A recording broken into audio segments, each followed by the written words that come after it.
Alors, bon, vous avez ici un schéma de synthèse en ce qui concerne les reproductions qu'on a vues autrefois dans les vidéos précédentes.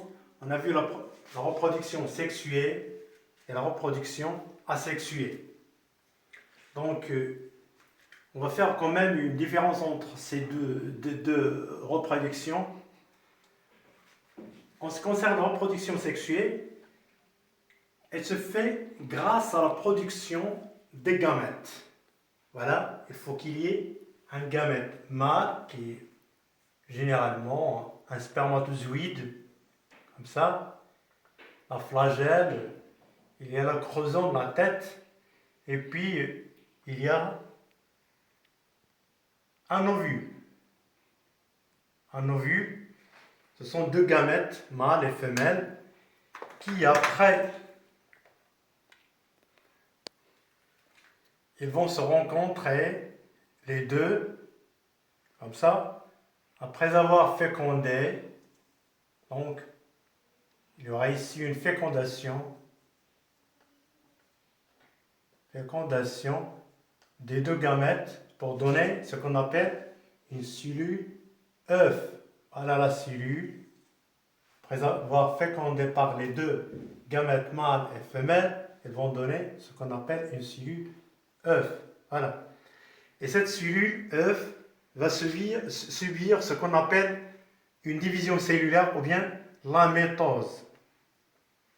La mitose, voilà. La mitose ou bien la division cellulaire pour donner un nouvel individu.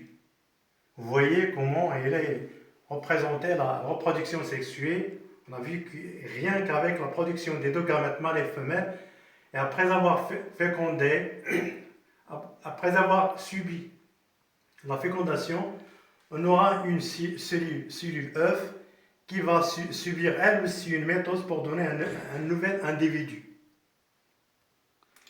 Par opposition à la reproduction sexuée, il y a ce qu'on appelle la reproduction, on a vu dans les vidéos précédentes, la reproduction asexuée, avec un A en rouge, comme vous le voyez.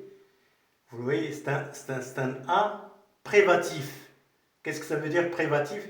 C'est-à-dire que la reproduction est dépourvue des gamètes mâles et femelles et se fait sans gamètes mâles et gamètes femelles. Donc c'est une multiplication végétative qui est en fait un mode de reproduction qui ne fait pas intervenir les gamètes de la fécondation. Voilà, contrairement à ce qu'on a vu dans la reproduction sexuée.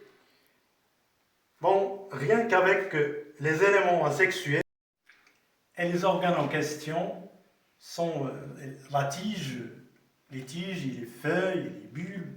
Bon,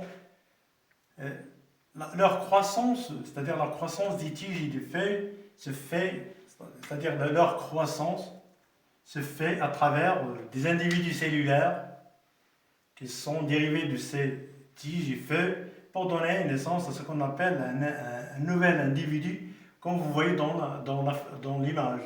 Bon, c'est un schéma un petit peu simplifié, synthétique, de synthèse.